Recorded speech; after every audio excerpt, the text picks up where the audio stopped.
x ការ៉េបូក 6x បូកជាមួយនឹង 8 តោះណាដាក់វាជាផលកូនកតាមក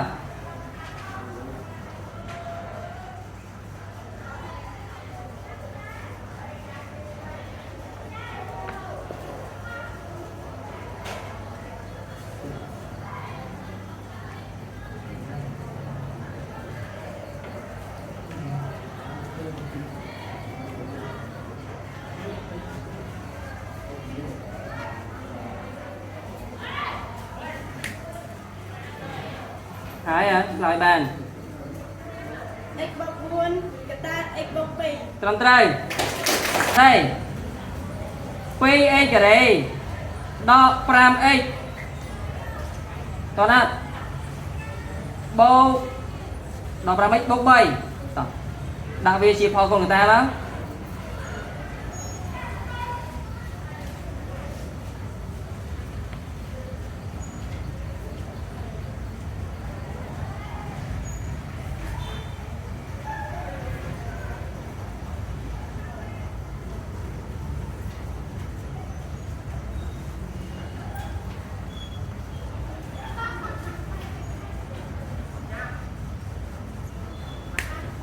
ហើយឆ្លើយchưa x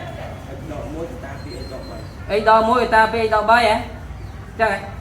ត្រឹមត្រូវ x ការ៉េបូក 7x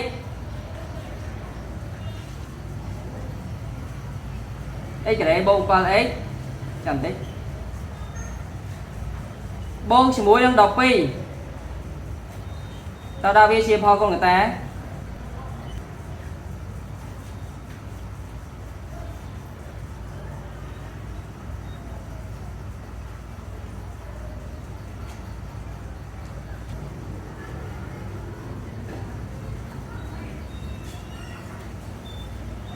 តោះឆ្លើយបាន x បូក 3 កតា x បូក x បូក 3 កតា x បូក 4 ត្រឹមត្រូវ 2x ការ៉េដក 5x ដក 7 ទៀតដាក់វាជាផលកូនកតា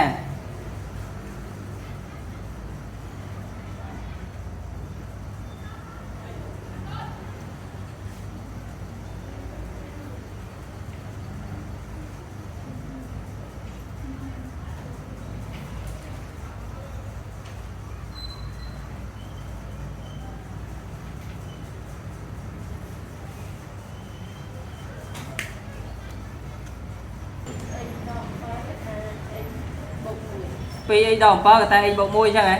ត្រឹមត្រូវ 3x ការ៉េ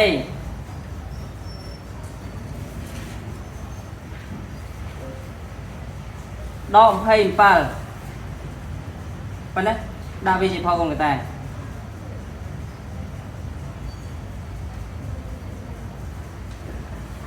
គឺស្រួលឡើងកុំលឿនវាខុស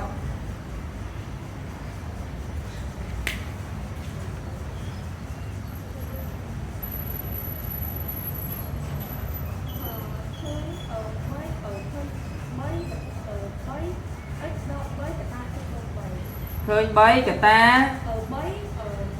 3 កតា x ដក 3 កតា x បូក 3 ត្រឹមត្រូវ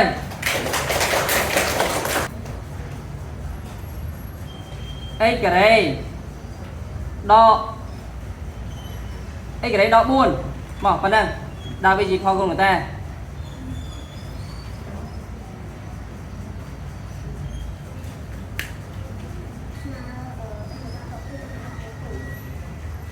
x ដក 2 កតា x បូក 2 ត្រឹមត្រូវ x ការ៉េដក 1 តោះដាក់ជាផលកូនកតា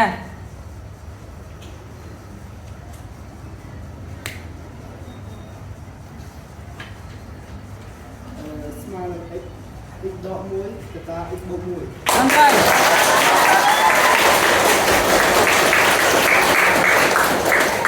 សរសេរ 7x ការ៉េ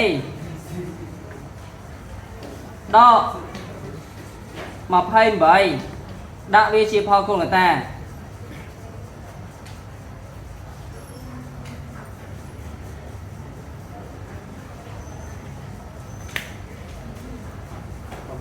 x ដក2កតា x បូក2 ត្រឹមត្រូវ